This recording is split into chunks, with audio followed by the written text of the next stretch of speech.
November 1940, in Toledo, Ohio, the Willys Overland manufacturing facility had just concluded what appeared to be an insurmountable undertaking.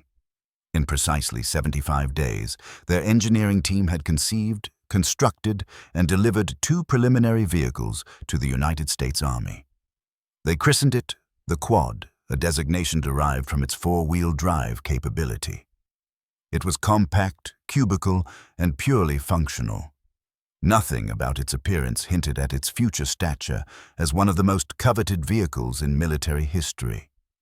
Yet, within a span of 4 years, German officers would jeopardize their lives to seize these machines, valuing them above almost all other American material, and openly acknowledging that the United States had engineered something their own technicians could not replicate. The narrative commences not with triumph, but with doubt. When photographic evidence of the nascent American Jeep prototypes reached German intelligence operatives in late 1941, the reaction was one of disdain. The vehicle presented a rudimentary aspect. It lacked doors. Its windshield could be lowered to a horizontal position. The chassis was a straightforward pressing of steel, adorned with exposed fasteners and offering minimal defense against the elements. For German military strategists who had dedicated years to developing the Volkswagen Kübelwagen, this American creation seemed amateurish. A particular intelligence dispatch from early 1942 described it as appearing to have been hastily assembled, devoid of the sophisticated engineering one would expect from a contemporary military conveyance.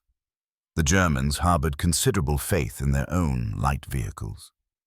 The Kübelwagen had been designed by Ferdinand Porsche himself, an evolution of the people's car that Adolf Hitler had passionately advocated for. It possessed a lighter construction than the initial Jeep prototypes, featured a flat undercarriage that facilitated its gliding over obstacles, and, despite being rear-wheel drive only, performed commendably during trials. German engineers were convinced their approach was superior. Why expend resources on intricate four-wheel drive systems when astute engineering could achieve comparable outcomes with less mechanical complexity? This self-assurance would ultimately prove to be tragically misguided. The American Jeep was not a hurried compromise. It was the culmination of intense competition, rigorous testing, and unyielding refinement. In June of 1940, the United States Army had issued one of the most stringent procurement specifications in automotive history. They sought a quarter-ton reconnaissance vehicle capable of transporting 3 personnel and their equipment, traversing any terrain off-road, being simple enough for any individual to operate, robust enough to withstand the rigors of combat, and light enough to be lifted by 4 soldiers when immobilized. The requirements were exceptionally precise. The wheelbase was to be no more than 80 inches, its height no more than 40 inches, and its weight under 2,300 pounds. It needed four-wheel drive capability for ascending a 60% gradient and the capacity to ford 18 inches of water. The deadline for the initial prototype was equally demanding: 49 days from contract award to the delivery of a functional vehicle. The majority of automotive manufacturers opted not to even submit bids. 3 firms accepted the formidable challenge. The American Bantam Car Company, a modest enterprise located in Butler, Pennsylvania, previously engaged in building miniature automobiles, astonished all by delivering the first operational prototype precisely on schedule on September 23, 1940. The Bantam prototype, named the Blitz Buggy, performed admirably in its initial evaluations, but the Army harbored reservations regarding Bantam's manufacturing capacity. Could a company that had produced a mere 1,200 vehicles in 1939 possibly generate tens of thousands of military units? Consequently, the Army invited 2 larger manufacturers to scrutinize the Bantam design and present their own proposals. Willys Overland of Toledo, Ohio, and the Ford Motor Company both meticulously examined the Bantam, subsequently producing their distinct iterations, incorporating enhancements. The outcome was 3 competing vehicles, each possessing unique strengths, subjected to exhaustive testing throughout late 1940 and early 1941. Bantam had pioneered the fundamental layout. Willys contributed the potent Go Devil engine, generating 60 horsepower. Ford refined the bodywork, introducing the now iconic flat hood and integrated headlamps. In July of 1941, the Army rendered its decision. Willys would serve as the primary contractor, but the final design would amalgamate the most advantageous features from all three contenders. Ford would also undertake the production of vehicles adhering to the identical specifications. The standardized quarter-ton reconnaissance car, officially designated the Willys MB and the Ford GPW, commenced full-scale manufacturing in November 1941, mere weeks prior to the attack on Pearl Harbor. What emerged from the production lines in Toledo and Detroit was unlike anything the world had previously witnessed. The MB and GPW shared identical specifications: a length of 132 inches, a width of 62 inches, a height with the windshield raised of 72 inches, and a weight of 2,160 pounds. The Go Devil engine displaced 134 cubic inches and produced 60 horsepower at 4,000 revolutions per minute. Its top speed on paved surfaces approached 60 miles per hour. A ground clearance of 8 3/4 inches enabled it to navigate terrain that would impede conventional vehicles. The four-wheel drive system, equipped with a 2-speed transfer case, could be engaged or disengaged via simple floor levers. Most remarkably, the vehicle was designed for field maintenance using basic tools. The engine was engineered for durability rather than extreme precision. Its tolerances were comparatively loose when contrasted with civilian engines, which in fact rendered the power plant more dependable under combat circumstances. Components were interchangeable between Willys and Ford production. A mechanic could procure parts from any Jeep to repair another. The nomenclature itself reflected the vehicle's adaptability. While the precise origin of the name remains a subject of debate, the majority of historians concur that Jeep derived from the phonetic pronunciation of GP, military shorthand for general purpose or government procurement. Soldiers testing the early prototypes in 1941 began referring to them as Jeeps, possibly influenced by a character named Eugene the Jeep in a Popeye comic strip, known for his ability to go anywhere and do anything. The appellation persisted. When a journalist from the Washington Daily News piloted one of the initial production vehicles in February 1941 and inquired about its designation, the driver responded, "It's a Jeep." The article subsequently gained national circulation. Willys recognized the potential for marketing and officially trademarked the name in 1943, although soldiers had been employing it informally for 2 years prior. General George Marshall, the Chief of Staff of the Army, lauded the Jeep as America's most significant contribution to modern warfare. War correspondent Ernie Pyle, who chronicled the experiences of American troops across North Africa, Sicily, Italy, France, and the Pacific, wrote that the Jeep was as dependable as a canine, as robust as a draft animal, and as nimble as a mountain goat. It performed every task and traveled everywhere. However, these commendations were yet to come. In early 1942, as the first Jeeps began arriving in combat theaters, German intelligence officers maintained their dismissive stance. The inaugural encounters between German forces and American Jeeps occurred in North Africa in late 1942.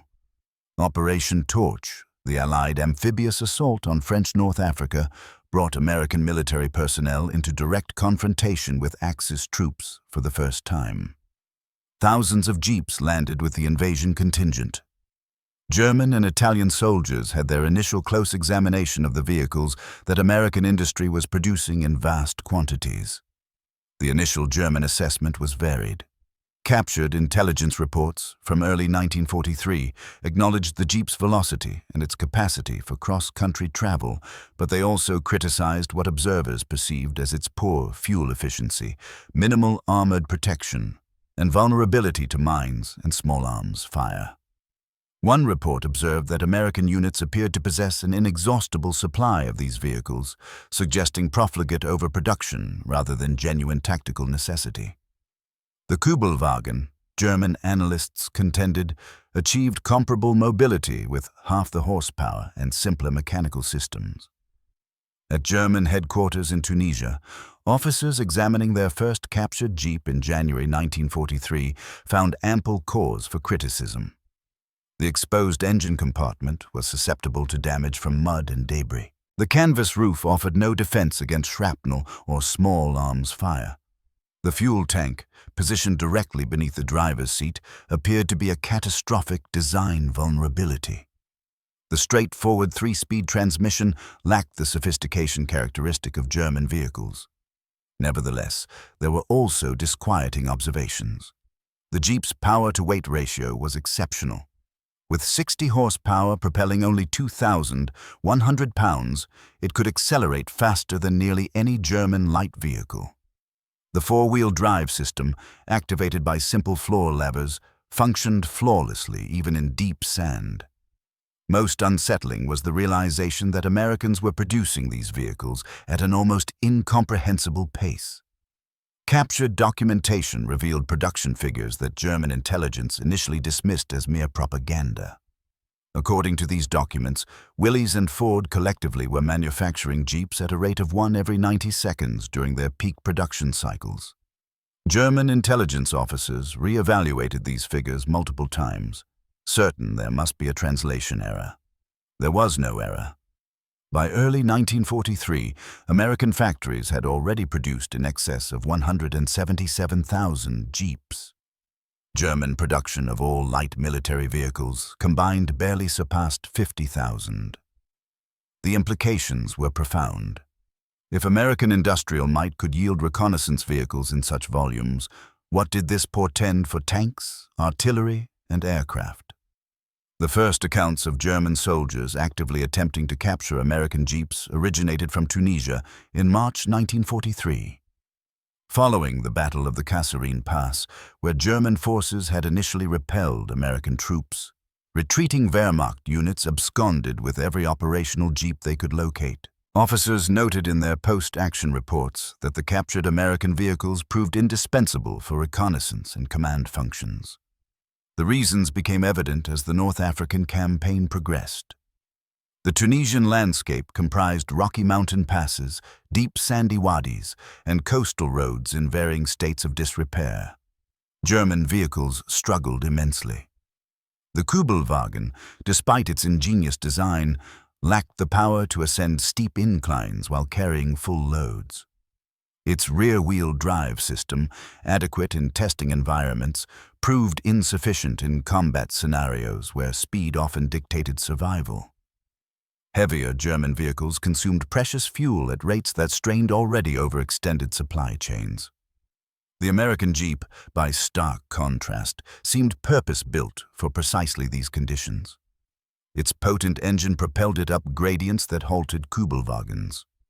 The four-wheel drive system maintained traction in sand and mud, where rear-wheel drive vehicles spun uselessly. Most critically, captured Jeeps arrived accompanied by something German vehicles lacked: an abundance of spare parts. American logistical support was so exceptionally efficient that maintenance depots maintained vast inventories of replacement components. German mechanics discovered they could sustain captured Jeeps in operational status indefinitely by simply raiding American supply caches. Oberst Wolfgang Müller, commanding a reconnaissance battalion in Tunisia, recorded in his journal in April 1943 that his men had seized 6 American Jeeps and immediately integrated them into their operational fleet. Within 2 weeks, he had formally requested that his own German vehicles be entirely replaced with captured American equipment. The Jeeps, he noted, were faster, more reliable, and easier to maintain than anything in his original motor pool. When his request was denied, due to concerns about fuel consumption, he bitterly observed that his Kübelwagens were consuming nearly equivalent amounts of fuel while covering only half the distance. May 1943 witnessed the collapse of Axis forces in North Africa, culminating in the surrender of Jürgen von Arnim on the 13th of May. Approximately 250,000 German and Italian soldiers entered Allied captivity. Among the abandoned or destroyed material were several hundred captured American jeeps that German units had been operating. Allied intelligence officers cataloging the abandoned Axis equipment expressed surprise at discovering so many of their own vehicles within the German motor pools. Interrogations of captured German officers revealed a consistent pattern. When presented with a choice between a German Kübelwagen and a captured American Jeep, officers overwhelmingly favored the Jeep. Certain units had been employing captured American vehicles for months. Maintenance logs indicated that these vehicles frequently accumulated more operational hours than their German counterparts. The issue of fuel consumption proved largely irrelevant as German logistics faltered. Regardless, the intelligence reports from North Africa reached German High Command in Berlin by June 1943. The conclusions were deeply unsettling. American industrial capacity was producing vehicles in quantities Germany could never hope to match. The American Jeep, initially dismissed as primitive, demonstrably surpassed German equipment for reconnaissance and light transport roles. German units were actively seeking to capture and utilize enemy material, indicating deficiencies in the Wehrmacht's own vehicles. Some German officers recommended accelerating the production of four-wheel drive variants of the Kübelwagen. Others proposed that Germany simply could not contend with American production capacity and should instead concentrate its efforts on sectors where German engineering held a distinct advantage, such as heavy tanks and artillery. The debate, however, became moot. By mid-1943, German industry was struggling to sustain production levels of any vehicles amidst escalating Allied bombing campaigns. Introducing a new four-wheel drive light vehicle design was out of the question. Germany would have to fight with the equipment it possessed. Meanwhile, Jeep production in America continued its upward trajectory. By the conclusion of 1943, total output had surpassed 360,000 vehicles. The manufacturing process had been honed to an extraordinary degree of efficiency. Workers at Willys's plant in Toledo could completely assemble a Jeep from raw components in under 3 hours. Parts were manufactured in facilities spread across 32 states, then transported to Toledo or Ford plants in Dallas and Louisville for final assembly. The standardization was so comprehensive that parts from any factory would seamlessly integrate with any vehicle. A carburetor fabricated in Wisconsin would function flawlessly in a Jeep assembled in Kentucky. This interchangeability, coupled with the immense production volumes, generated a logistical advantage unprecedented in military history. Every Jeep in the field could be maintained with parts sourced from any supply depot. This contrasted sharply with German logistics, where different vehicle types necessitated specific parts from particular manufacturers, creating immense challenges for supply officers tasked with maintaining diverse motor pools. The transformation in German perceptions of the Jeep accelerated dramatically with the Allied invasion of Italy in September 1943. American and British forces landing at Salerno brought thousands of Jeeps ashore during the initial waves. German forces defending Italy experienced their most sustained exposure yet to American mechanization. In the rugged mountains of southern Italy, where roadways were rudimentary and the terrain exceptionally arduous, the Jeep's advantages became overwhelmingly apparent. German units attempting to establish defensive positions found themselves outmaneuvered by American reconnaissance patrols operating in Jeeps that could navigate mountain tracks impassable to heavier vehicles. German counterattacks relying on surprise found that American units were nearly impossible to surprise, as Jeep-mounted patrols provided continuous intelligence on German movements. Every American infantry regiment was allocated approximately 145 Jeeps. This provided American commanders with a level of mobility and strategic flexibility that German officers could only dream of. A German regimental commander might possess a handful of staff cars and motorcycles. His American counterpart commanded a fleet of Jeeps capable of rapidly repositioning troops, evacuating casualties, transporting supplies, and facilitating mobile communication. The capacity for casualty evacuation particularly impressed German medical personnel tending to wounded prisoners. American Jeeps could be swiftly adapted into makeshift ambulances by fitting stretchers across the rear seats. This enabled wounded soldiers to reach field hospitals within minutes of sustaining injuries, dramatically enhancing survival rates.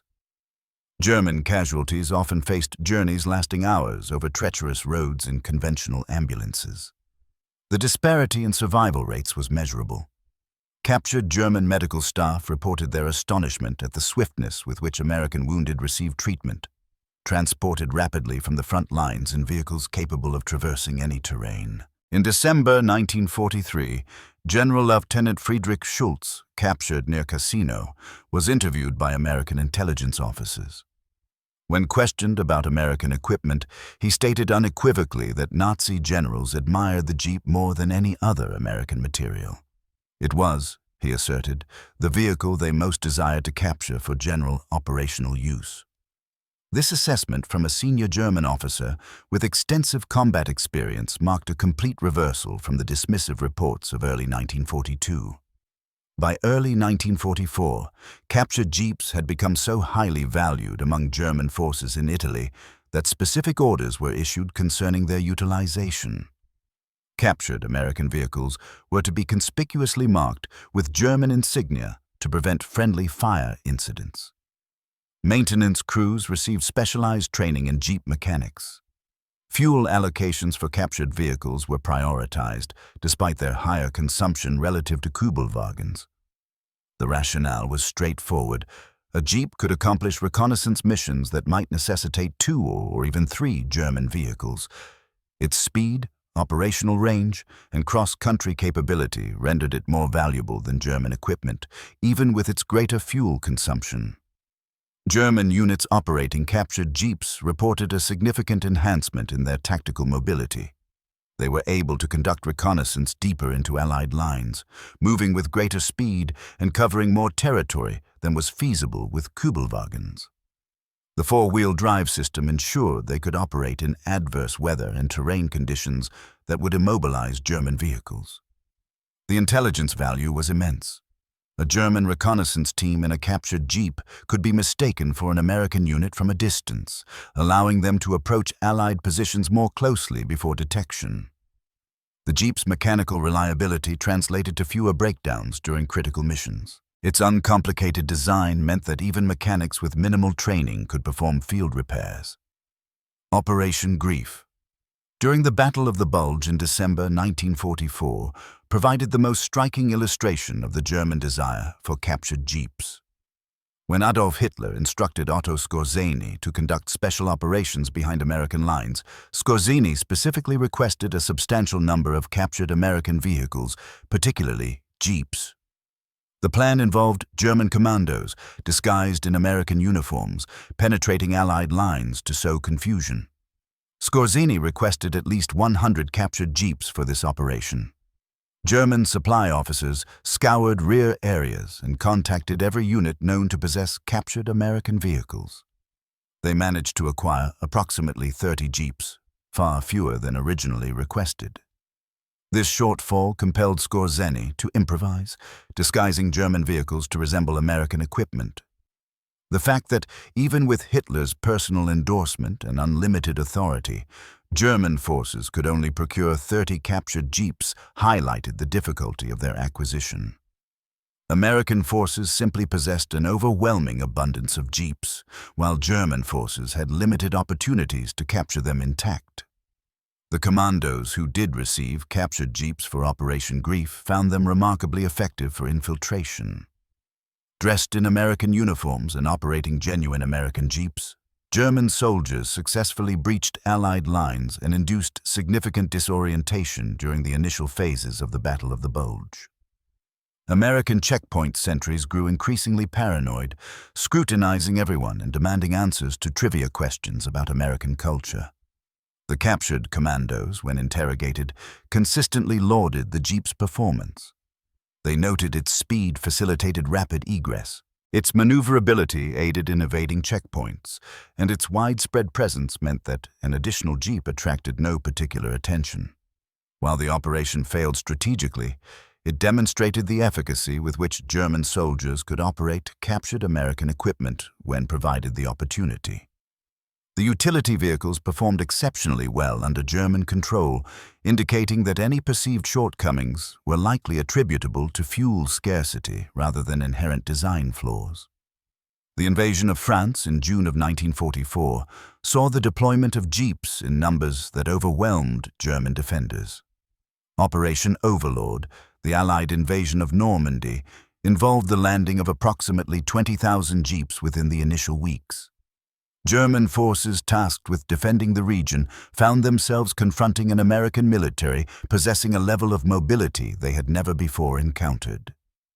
Every post-engagement assessment submitted by German personnel from Normandy made specific mention of the American Army's mobile advantage.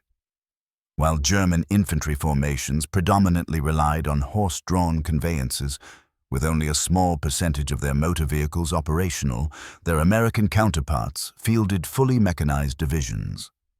This disparity meant that American units possessed a superior ability to maneuver rapidly, consolidate forces more quickly, and react to threats with greater alacrity than their German adversaries. The Jeep was fundamentally central to this operational superiority. It fulfilled a multitude of roles, serving as a reconnaissance vehicle, a command and control platform, a communication hub, a weapons carrier, an ambulance, and a general-purpose transporter. German officers captured in Normandy consistently cited the American Jeep as a significant equipment advantage when questioned. Oberst Hans von Luck, who commanded a Panzer reconnaissance battalion, recounted in his memoirs how he personally utilized a captured American Jeep for several weeks after his own vehicle was destroyed. He found it superior to German reconnaissance vehicles in nearly every aspect, with the notable exception of its fuel consumption. The prevailing fuel shortage in France during the summer of 1944 rendered captured Jeeps increasingly difficult to operate. Even when German units managed to secure Jeeps intact, their operational use became problematic as fuel supplies dwindled. Some German commanders issued directives mandating the use of captured Jeeps only for the most critical missions in an effort to conserve limited fuel resources. Others were compelled to abandon captured vehicles entirely when fuel reserves were depleted.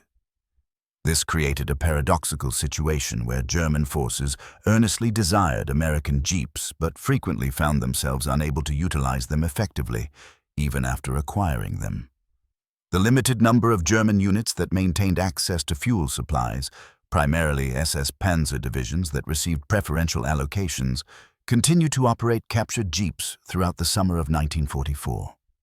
These formations reported that the vehicles remained superior for reconnaissance duties, despite their fuel demands. The strategic mobility and tactical adaptability they afforded were deemed to justify the additional fuel expenditure. One captured SS officer informed interrogators that his unit would willingly exchange 2 Kübelwagens for a single American Jeep, provided sufficient fuel was available for its operation. A technical comparison between the Jeep and the Kübelwagen elucidates why German soldiers so strongly favored the American machine.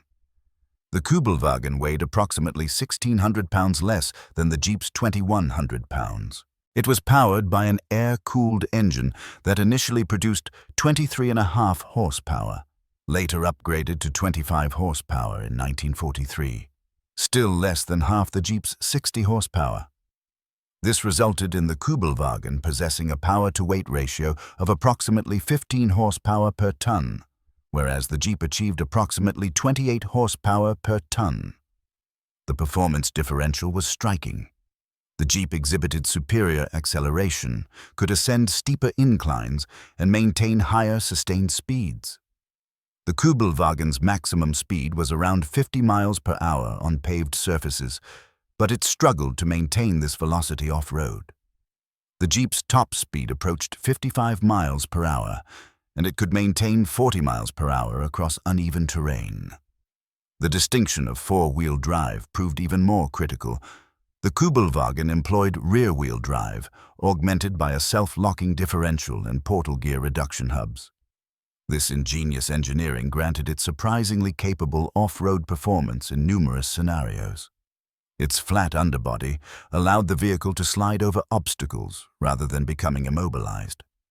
In sandy, snowy, or muddy conditions, the Kubelwagen's reduced weight and flat floor sometimes provided an advantage. However, in challenging inclines, when navigating obstacles, or in any situation demanding maximum traction, the Jeep's four-wheel drive system proved decidedly superior. Power distributed to all four wheels enabled the Jeep to conquer gradients and traverse obstacles that were insurmountable for the Kubelwagen. American testing demonstrated that fully loaded Jeeps could ascend 60% grades. The Kubelwagen, under similar load conditions, could barely manage 30% grades. Reliability emerged as another pivotal factor. The Kubelwagen's air-cooled engine was theoretically simple and dependable, but its limited power output meant it was consistently operating at its maximum capacity under combat conditions. This placed undue stress on the engine, leading to premature wear and eventual failures. Conversely, the Jeep's more powerful engine rarely operated at its peak output, thereby reducing stress and extending its operational lifespan. Maintenance requirements also favored the Jeep. While the Kubelwagen was designed for ease of servicing, the Jeep's standardized manufacturing meant that replacement parts were universally accessible. German mechanics tasked with maintaining Kubelwagens frequently faced protracted delays in obtaining replacement parts, which were manufactured exclusively in Germany. American mechanics servicing Jeeps could simply procure parts from the nearest supply depot, where inventories were measured in thousands of individual components. The most compelling evidence emerged from German units that operated both types of vehicles. Given an unconstrained choice and adequate fuel, German soldiers almost universally expressed a preference for captured American Jeeps over their own Kubelwagens. This preference was documented in captured German communications, interrogation records, and post-war recollections from German officers who had commanded units equipped with both types of vehicles.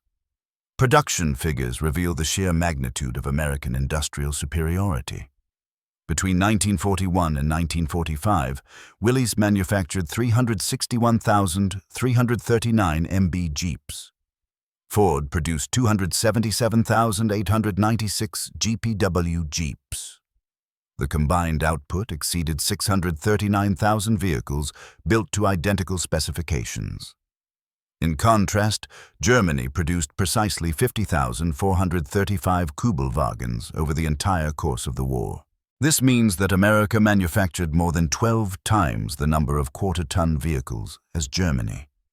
The disparity in favor of America became even more pronounced when considering that approximately 30% of American Jeep production was allocated to Allied nations through the Lend-Lease program. Britain received thousands of Jeeps. The Soviet Union received tens of thousands. Free French forces were entirely equipped with American vehicles, including thousands of Jeeps. Consequently, German forces encountered Jeeps not only when engaged with Americans, but also when confronting British, Soviet, and French units. The widespread adoption of the Jeep across all Allied forces generated additional advantages. When American, British, and Free French units operated in conjunction, they could readily share spare parts and maintenance support for their Jeeps. German forces, conversely, utilized a bewildering array of light vehicles from diverse manufacturers featuring non-interchangeable parts. Standardization extended beyond the vehicles themselves. The American military implemented standardized training curricula for mechanics, irrespective of their eventual deployment theater. A mechanic trained in Kansas could proficiently maintain Jeeps in Italy or the Pacific. Training manuals were identical across all operational theaters. Parts catalogs were universally applicable. This pervasive standardization fostered an immense efficiency advantage that magnified the impact of American industrial output. Producing 600,000 identical vehicles was strategically more advantageous than producing 600,000 varied vehicles. The logistical implications alone underscored the imperative of standardization.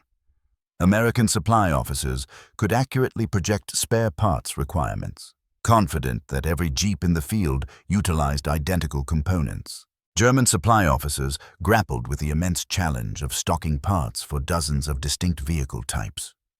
The Jeep's adaptability surpassed any capabilities envisioned by German planners for light vehicles. It served not merely as a reconnaissance car or command vehicle, but in dozens of specialized capacities. Jeeps equipped with machine guns functioned as rapidly deployable weapons platforms. The Special Air Service in North Africa famously employed jeeps fitted with multiple machine guns for daring raids on German airfields, approaching at high speed with guns blazing. Jeeps modified with wire cutters provided protection for their crews against the high-tension wires strung across roads by the Germans, designed to decapitate motorcycle riders and jeep drivers. Jeeps outfitted with radios became mobile communication centers. Jeeps equipped with stretcher mounts served as swift ambulances. Jeeps, towing small trailers, transported supplies forward and evacuated the wounded. Jeeps, fitted with railway wheels, could traverse rail lines when roads were rendered impassable. Engineer jeeps carried generators and welding equipment. Forward observers utilized jeeps to swiftly reposition between artillery firing positions. Reconnaissance units operating in jeeps could cover vast distances, gathering intelligence unattainable by slower vehicles. Airborne divisions transported jeeps within gliders, providing paratroopers with immediate mobility upon landing. Certain Jeep variants were made amphibious, although this particular model proved less successful than the standard version. The inherent adaptability of the basic design enabled units to modify Jeeps for specific operational requirements using local resources and minimal tools. A standard Jeep could be transformed into a weapons platform within hours by welding mounting brackets for machine guns. It could be converted into an ambulance in mere minutes by installing stretcher racks. This inherent flexibility rendered the Jeep exceptionally valuable in fluid combat environments where operational needs could shift rapidly. German light vehicles, while competent in their designated roles, lacked this degree of adaptability. The Kübelwagen was an excellent reconnaissance vehicle, but modifications for other purposes proved challenging. Its limited power meant that any added weight or equipment would significantly degrade its performance. The Jeep's power reserve allowed it to carry additional equipment, armor, or weaponry while still maintaining satisfactory operational performance.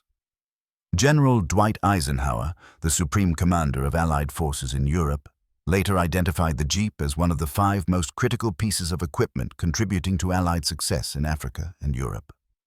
The other 4 were the C-47 transport aircraft, the 2.5-ton truck, the bulldozer, and the DUKW amphibious vehicle. Eisenhower pointed out, somewhat surprisingly, that none of these 5 crucial items were dedicated combat vehicles. Rather, they were tools facilitating mobility, logistics, and construction. The Jeep's inclusion on this distinguished list, selected from all American equipment by the Supreme Commander himself, served as a testament to its strategic significance. The production tempo is almost beyond comprehension. During its peak production year of 1944, the combined monthly output exceeded 15,000 Jeeps, averaging 500 per day. The logistical coordination required for this output involved hundreds of component suppliers, with engines, transmissions, axles, and body panels converging on assembly lines with remarkable temporal precision. Efficiency steadily improved throughout the war. Initial production in 1941 necessitated considerably more labor hours per vehicle than late-stage production in 1944. Learning curves, process enhancements, and the implementation of automation steadily reduced the labor required to construct each Jeep. By 1944, the man-hours needed to build a Jeep had decreased by nearly 40% compared to 1941, even as production volume increased dramatically. Cost reductions paralleled these efficiency gains. The initial contract, signed in July of 1941, specified a unit cost of $738.74 per vehicle. By 1944, improved production processes had lowered the effective cost to approximately $600 per Jeep. This signified that America was producing more Jeeps, faster, and at a lower cost as the war progressed. The inverse of the German experience, where production declined, costs escalated, and efficiency eroded under Allied aerial bombardment. The final year of the war, 1945, saw German forces in a state of complete disintegration. Fuel shortages, ammunition deficiencies, and the breakdown of German logistics meant that even when German units captured American equipment, they often lacked the means to utilize it. Abandoned American vehicles littered the roadways of Germany as German forces retreated. Yet, even in these desperate final months, individual German soldiers continued to seek out captured American jeeps whenever possible. Personal mobility retained its value even as strategic mobility collapsed. German officers employed captured jeeps to move between their disintegrating units. German soldiers used them to escape advancing Allied armies.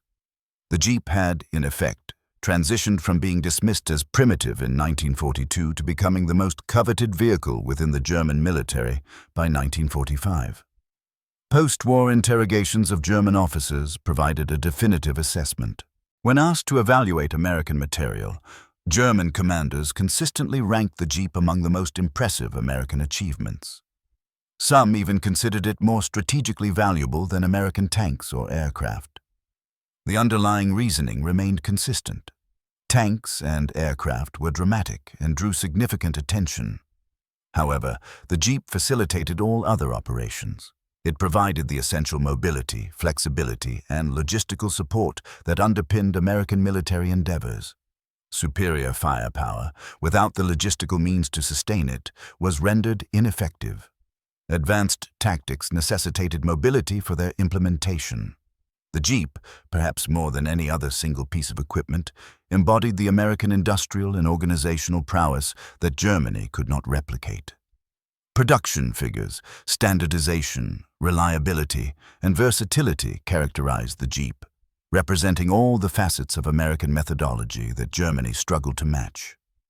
General Major Fritz Bioline, who had commanded a panzer division in Normandy, informed interrogators after the war that the American jeep ranked among the 3 most valuable pieces of equipment possessed by the Allies. The other 2 were long-range fighter aircraft that provided protection for bomber streams and proximity-fused anti-aircraft shells that inflicted devastating losses on German aircraft. The jeep earned its place on this esteemed list not due to its superior firepower or lethality compared to other weapons, but because it amplified the effectiveness of all other assets. The dramatic shift in German perceptions of the American jeep mirrors one of the most significant reversals of sentiment experienced during the war. In 1941 and 1942, intelligence officers dismissed it as rudimentary and inferior to German vehicles. By 1943, combat units were actively seeking to capture jeeps. By 1944, specialized maintenance crews were trained specifically to maintain captured jeeps in operational condition. Even in 1945, as the German war effort collapsed entirely, German soldiers continued to praise American jeeps above nearly all other equipment. This progression offers a compelling insight into the broader narrative of the conflict. Germany entered the war with an unwavering confidence in its technological and tactical superiority. It was presumed that German vehicles, tactics, and soldiers were the finest in the world.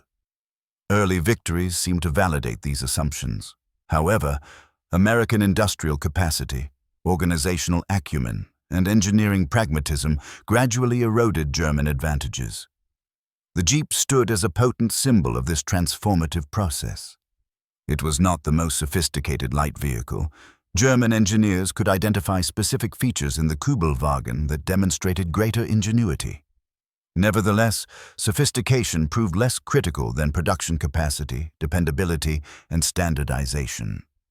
America produced a sufficient quantity of jeeps to equip every unit that required them, maintained them with universally interchangeable spare parts, and deployed them with remarkable flexibility across every conceivable combat role.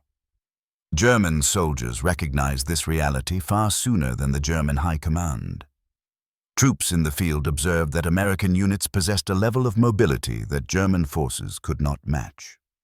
They witnessed American wounded reaching medical facilities more rapidly, American supplies progressing forward more efficiently, and American commanders responding to evolving battlefield situations with greater alacrity. Much of this advantage stemmed from the sheer abundance of jeeps, which made mobility a routine occurrence rather than an exceptional feat. When German commanders captured intact American supply depots, they discovered warehouses brimming with Jeep spare parts. When they examined American organizational charts, they found that even the smallest American units were allocated Jeeps. When they observed American operations, they saw Jeeps ubiquitous, performing every conceivable task, from transporting generals to towing artillery to evacuating the wounded.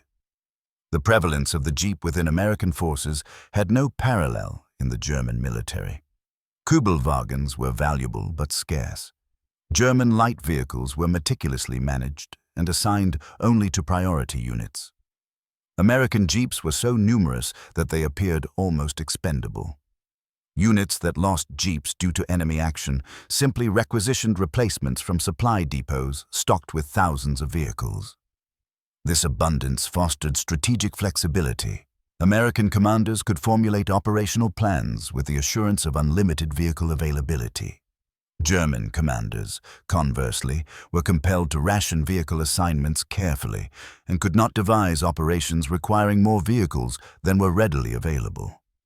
These constraints significantly shaped strategic possibilities. The Jeep's mechanical simplicity meant that damaged vehicles could frequently be repaired rapidly. American maintenance doctrine prioritized swift field repairs, supported by extensive spare parts inventories. Vehicles damaged beyond field repair were simply replaced, bypassing the need for extensive depot-level overhauls. This approach necessitated substantial supply chains but resulted in consistently high operational readiness rates.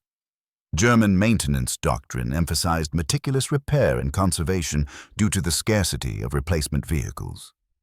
Damaged vehicles underwent multiple repairs and overhauls, ensuring continued operation, albeit often with diminished performance. This fundamental divergence in approach reflected differing industrial capabilities. America possessed the capacity to build vehicles with a degree of redundancy, absorb battlefield losses, and continuously supply replacement equipment. Germany, by contrast, had to meticulously conserve every vehicle due to its industrial capacity's inability to replace losses. The Jeep's success profoundly influenced post-war vehicle development globally. Every major military power initiated projects to develop Jeep equivalents. The British Land Rover, the Soviet Giaz 69, the French Delahaye Type 175, and numerous other vehicles were directly inspired by wartime experiences with American Jeeps. Even Germany, divided and occupied after 1945, developed its own Jeep derivative when the Bundeswehr was established. The DKW Munga, introduced in 1956, exhibited clear Jeep influence in its configuration and capabilities. Japan, which had fought against Allied forces equipped with Jeeps in the Pacific, developed the Toyota Land Cruiser, partly based on its examination of captured American Jeeps. The civilian market underwent an even more dramatic transformation. Willys recognized the Jeep's commercial potential during the war. In 1945, as military production began to taper off, Willys introduced the CJ2A civilian Jeep. This vehicle retained the basic layout of the military Jeep, but incorporated features catering to civilian use, such as a tailgate, a side-mounted spare tire, and slightly more comfortable seating. Farmers, ranchers, construction companies, and outdoor enthusiasts enthusiastically adopted the civilian Jeep. It could perform demanding tasks like pulling farm equipment throughout the day and then serve as family transportation. It could access remote construction sites or hunting camps inaccessible to conventional vehicles. The CJ2A was priced at $1,090, a considerable sum for the era, but justified by its versatility. Sales were robust enough to encourage Willys to continue developing civilian Jeep variants. The CJ3A, introduced in 1949, featured a one-piece windshield. The CJ5, launched in 1955, became one of the longest-running vehicle models in automotive history, remaining in production for 31 years.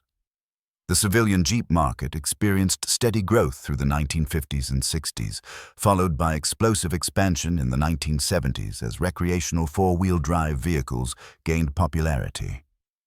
The Jeep brand has passed through several corporate ownerships, from Willys to Kaiser to American Motors and finally to Chrysler. Each owner recognized the enduring value of the Jeep name and its heritage.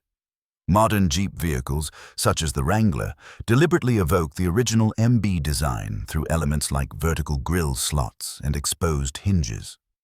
The direct lineage from the 1941 military Jeep to contemporary civilian SUVs represents one of the most successful product evolutions in automotive history. Annual Jeep sales now exceed 1 million vehicles worldwide. The original military requirement for a light reconnaissance vehicle spawned an entirely new vehicle category that generates tens of billions of dollars in annual revenue. The German experience with captured American Jeeps offers lessons that extend beyond mere vehicle engineering. Advanced engineering holds little significance without the necessary foundational systems. The Kübelwagen, while a feat of ingenious design, could not overcome its inherent limitations in terms of low production volume, a scarcity of replacement components, and insufficient fuel provisions. The success of the Jeep was not attributable to its being the most cutting-edge design imaginable, but rather to its achieving a satisfactory level of capability, being manufactured in vast quantities, and being supported by a robust logistical network. Modularity and widespread adoption proved to be more advantageous than absolute performance optimization. Instead of developing numerous vehicle configurations precisely tuned for particular tasks, the United States opted to produce a single, standardized vehicle capable of adaptation for a multitude of purposes. This strategy yielded immense benefits in manufacturing, upkeep, training, and supply chain management, far surpassing any performance enhancements offered by specialized, bespoke vehicles. The demands of mass manufacturing necessitated a fundamental shift in design principles. German military hardware frequently showcased extremely tight tolerances and meticulous craftsmanship. While this resulted in exceptional performance when new, it complicated field repairs and required highly specific, custom-made parts. In contrast, American vehicles, and the Jeep in particular, employed more relaxed tolerances and simpler construction methods. Although this might have entailed a slight compromise in peak performance, it significantly boosted dependability and ease of maintenance. Industrial capability proved more decisive than the superiority of individual armaments. German tanks, aircraft, and small arms often exhibited more refined engineering when compared to their American counterparts. However, the excellence of individual pieces of equipment could not compensate for overwhelming numerical inferiority. The United States produced 643,000 Jeeps during the conflict. Germany manufactured 50,000 Kübelwagons. This disparity, a ratio of 12-to-1, effectively encapsulated the strategic reality. Rigorous training and well-defined operational doctrines amplified the advantages conferred by equipment. American forces engaged in extensive training focused on vehicle upkeep and developed tactical approaches that prioritized swift movement. Consequently, American units were able to extract the utmost utility from their vehicular advantages. German forces, conversely, concentrated on infantry-centric tactics, originating from an army that still heavily relied on equine transportation and thus frequently failed to fully leverage their mechanized assets. The distinction between public perception and actual circumstances could, at times, be profoundly misleading. Initial assessments of the Jeep by German intelligence were dismissive, based on superficial evaluations. Direct combat experience, however, exposed a significant discrepancy between perceived abilities and the vehicle's actual operational effectiveness. Organizations that lean on theoretical conjecture rather than practical, empirical validation risk making grave strategic errors. The availability of logistical support dictates the scope of strategic operations. The accessibility of spare parts, fuel, and maintenance services frequently held more sway than the design specifications of the vehicles themselves. German units sometimes possessed superior material that was rendered inoperable due to breakdowns in their supply chains. American logistics, however, ensured that Jeeps remained functional irrespective of their deployment location or the intensity of combat operations. The era of light-hearted dismissal concluded in Tunisia. By May of 1943, with the surrender of German forces in North Africa, the derisive commentary concerning American engineering had vanished from Wehrmacht reports, supplanted by requests for captured American vehicles and reluctant acknowledgments that American methodologies yielded potent outcomes. This marked a turning point, illustrating how America's immense industrial capacity gradually overcame the initial technological edge held by Germany. The Jeep served as a potent symbol of this transition, not through its inherent sophistication, but by its sheer manufacturing volume, its steadfast reliability, and its standardized design replicated across hundreds of thousands of units. General George Marshall's pronouncement proved prescient. The Jeep was indeed America's most significant contribution to modern warfare, not as a singularly powerful weapon, but as an indispensable facilitator for all other military endeavors. The Willys MB and Ford GPW served with unwavering dedication through the Korean War and beyond, but their impact transcended their operational lifespan, demonstrating that mass-produced, standardized equipment, bolstered by efficient logistical frameworks, could decisively shape military outcomes, and underscoring that industrial strength itself constituted a formidable form of military power. The German soldiers who had scoffed at the Jeep in 1941 had profoundly underestimated the might of American industry. By 1943, they were actively seeking to capture these very vehicles. By 1945, they recognized the strategic significance of the Jeep, a force they had initially failed to comprehend. The Jeep traversed every terrain, accomplished every mission, and persevered exactly as America had engineered it to do.